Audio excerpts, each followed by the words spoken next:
Hi అండి, నమస్తే. Welcome to cook with Manju. ఇవాళ మనము చింతపండు ఆవ పులిహోర చూద్దాము. చాలా టేస్టీగా ఉంటుంది. సమ్మర్లో మీరు ఎక్కడన్నా టూర్ ప్లాన్ చేసినప్పుడు కూడా జర్నీలో తీసుకుపోవడానికి బాగుంటుంది. అలాగే పిల్లలకు లంచ్ బాక్స్లో పెట్టేయడానికి కూడా చాలా బాగుంటుంది. మరి ఎలా చేయాలో చూద్దాము. ఇక్కడ చింతపండు వచ్చేసి ఒక గుప్పెడంతా తీసేసుకోండి. ఇందులో మనం గింజలు నార అనేది తీసేసుకోవాలి. తీసుకున్న తర్వాత చింతపండులోకి వాటర్ వేసుకొని కడిగేసుకోవాలి. మరీ ఎక్కువగా కడిగామంటే పులుపు అనేది పోతుంది. లైట్గా కడుక్కోవాలి అంతే. ఇలా కడిగేసుకున్న తర్వాత మనం ఇందులోకి వాటర్ వేసుకొని ఒక 15 నిమిషాలు నానబెట్టేసుకోవాలి. త్వరగా నానాలంటే వేడి నీళ్ళు వేసుకొని కూడా నానబెట్టేసుకోవచ్చు. ఇప్పుడు ఇక్కడ 2 కప్పుల దాకా రైస్ తీసుకుంటున్నాను నేను. ఇప్పుడు మనం ఈ రైస్ని కూడా వాటర్ వేసుకొని రైస్ని అయితే ఒక 2-3 సార్లు మనం నీట్గా కడిగేసుకోవాలి.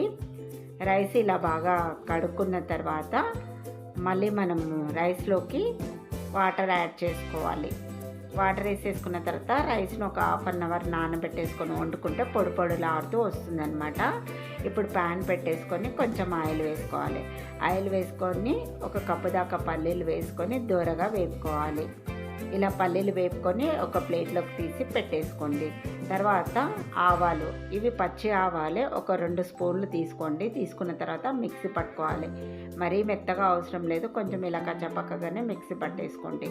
ఇప్పుడు మనం అన్నం వండుకున్నాం కదా, ఒక పళ్ళెంలోకి వేసుకోవాలి. అన్నం కొంచెం వేడిగా ఉన్నప్పుడే ఇందులో ఒక 2 స్పూన్ల వరకు నూనె వేసుకోండి. పచ్చి నూనెనే వేసుకోవాలి. తర్వాత మనం మిక్సీ పట్టేసుకున్న ఆవపిండి వేసుకోవాలి.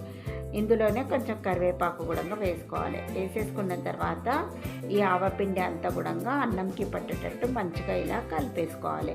అన్నం కొంచెం వేడిగా ఉన్నప్పుడు ఆవపిండి వేసుకొని కలుపుకున్నామంటే అన్నంకి చక్కగా పడుతుంది. అలాగే ఇక్కడ చింతపండు నానిపోయింది కదా, మనం చింతపండుని ఇలా పిసుకుతూ మనం గుజ్జు అనేది తీసుకోవాలన్నమాట. చింతపండు గుజ్జు మనకు కావాల్సినంత వాటర్ వేసేసుకొని చింతపండు గుజ్జు తీసుకొని రెడీగా పెట్టేసుకోవాలి. ఇప్పుడు ప్యాన్లో వేసేసుకొని ఇందులో కొంచెం పసుపు వేసుకుందాం. అలాగే ఇందులో ఒక 2 స్పూన్ల వరకు ఉప్పు కూడా వేస్తున్నాను. ఉప్పు వేసేసుకున్న తర్వాత ఒకసారి మంచిగా కలిపేసుకోవాలి. కలిపేసుకొని మరిగించుకోవాలి ఈ చింతపండును. మనం ఇప్పుడు ఇలా మరుగుతూ ఉన్నప్పుడు ఇందులో కొంచెం బెల్లం కూడా వేసుకుందాము. 2 టేబుల్ స్పూన్స్ వరకు బెల్లం వేస్తున్నాను. బెల్లం వేసుకోవడం వల్ల చాలా టేస్టీగా వస్తుంది. ఒక 5 నిమిషాల వరకు ఇలా కలుపుకుంటూ ఉడికించుకోండి. ఒక 5 నిమిషాలకి ఇలా దగ్గర పడుతుందన్నమాట. ఈ కన్సిస్టెన్సీ వచ్చేంత వరకు ఈ చింతపండు గుజ్జును ఇలా ఉడికించుకొని పెట్టుకోవాలి. ఇప్పుడు మళ్ళీ కడాయి పెట్టేసుకొని ఆయిల్ వేసుకుందాం. ఒక 5 టేబుల్ స్పూన్స్ వరకు ఆయిల్ వేసుకోండి. పులిహోర కాబట్టి కొంచెం ఎక్కువగానే పడుతుంది ఆయిల్. ఇందులో కొంచెం జీలకర్ర వేసుకోండి. అలాగే ఆవాలు కూడా వేసుకోవాలి. ఇప్పుడు ఇందులో మినపప్పు వేసుకుందాం. తర్వాత వచ్చేసి శనగపప్పు వేసుకుందాం. పులిహోరలో కొంచెం ఈ శనగపప్పు మినపప్పు ఎక్కువగా ఉంటే తినేటప్పుడు కరకరలాడుతూ బాగుంటుందండి. ఇప్పుడు ఇందులో పచ్చిమిర్చి వచ్చేసి ఒక 4-5 మధ్యలో కట్ చేసి వేసుకోండి. అలాగే ఒక 3-4 ఎండుమిరపకాయలు కూడా వేసుకోవాలి. వేసేసుకొని మిర్చిని కాసేపు నూనెలో వేగనివ్వాలి. మిర్చి మంచిగా వేగాలి.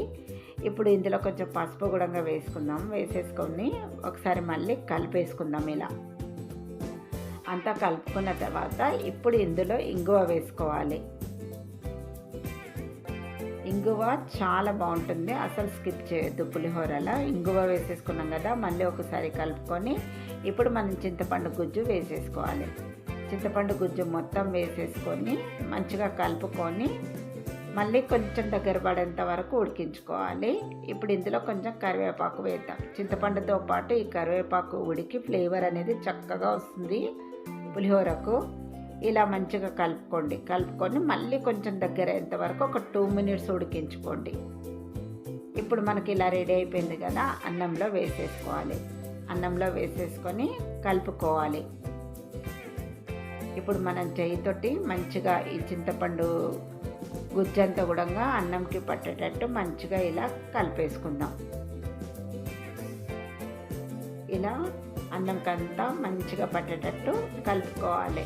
ఇక్కడ చూస్తున్నారు కదా, ఈ విధంగా కలుపుకున్న తర్వాత మనం ముందుగా వేయించి పెట్టేసుకున్న పల్లీలు వేసుకొని మళ్ళీ ఒకసారి కలిపేసుకుందాం.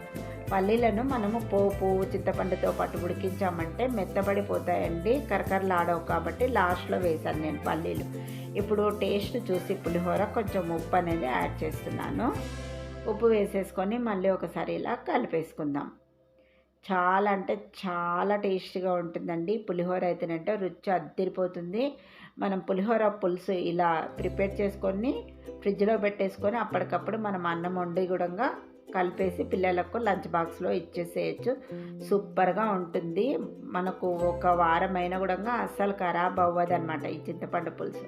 మరి మీకు ఈ రెసిపీ నచ్చితే తప్పకుండా ట్రై చేసి ఎలా వచ్చిందో నాకు కామెంట్ రూపంలో తెలపండి. మరిన్ని ఇంట్రెస్టింగ్ వీడియోస్ కోసం ప్లీజ్ నా ఛానల్ని సబ్స్క్రైబ్ చేయండి. అలాగే లైక్ ఇవ్వడం మర్చిపోకండి.